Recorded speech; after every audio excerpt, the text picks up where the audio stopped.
Hello दोस्तों, राधे राधे। आप लोग जानते हैं मैं पढ़ाने वाली हूँ वैसे वर्ब जो प्रेजेंट टेंस और प्रेजेंट कंटीन्यूअस टेंस दोनों में प्रयोग होते हैं।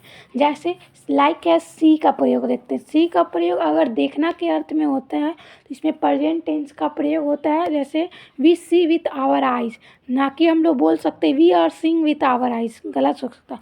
हम अपनी आँखों से देखते हैं तो मतलब सी का प्रयोग होगा, ना कि सीइंग का।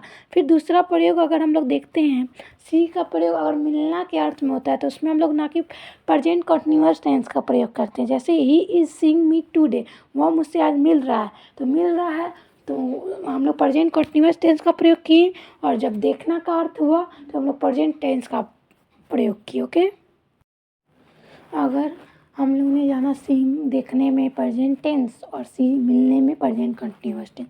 अब हम लोग का एक हेयर मतलब का प्रयोग अगर सुनना के अर्थ में हो तो हम लोग प्रेजेंट टेंस का प्रयोग करेंगे। जैसे आई हेयर म्यूजिक, ना कि आई एम हेयरिंग म्यूजिक। तो ये आई एम हेयरिंग म्यूजिक गलत हो गया।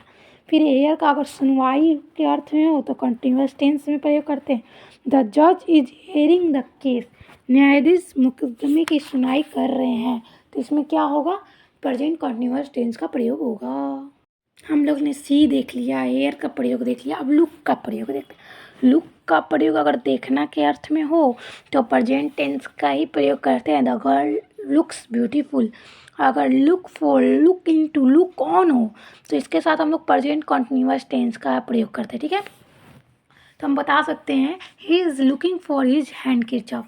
तो लुकिंग फॉर, तो हम लोग जैसे रूल नहीं पता होगा तो हम लोग क्या, he is look for his हैंडkerchief, तो ये गलत हो सकता है, लुकिंग फॉर होगा। ठीक है, प्रेजेंट कंटीन्यूअस टेंस का। ओके, अगर हम लोग चाहते हैं कि इंग्लिश स्पोकन मतलब हम लोग इंग्लिश बोल सके तो रूल भी जानना भाई बहुत ज़रूरी है। नहीं तो हम लोग दिस टी टेस्ट स्वीट की जगह हम लोग बोलेंगे this T is testing sweet, तो ऑफ कोर्स गलत होगा ना, कि रूल तो पता ही नहीं है कि अगर स्वाद देने के अर्थ में हो तो सिंपल प्रेजेंट टेंस का प्रयोग करते हैं, ना कि कंटीन्यूअस टेंस का। अगर टेस्ट का प्रयोग चखना, स्वाद की जांच करना के अर्थ में हो तो कंटीन्यूअस टेंस का प्रयोग करते हैं। जैसे he is testing the milk pudding, मतलब ऐसे। नहीं तो हम लोग को इंग्लिश आते बोले और रूल ही नहीं पता है तो हर सेंटेंस हम लोग का गलत होगा। इससे अच्छा आप लोग पहले रूल्स जानें। ये दोस्तों, अब हम लोग देखते हैं स्मेल का प्रयोग।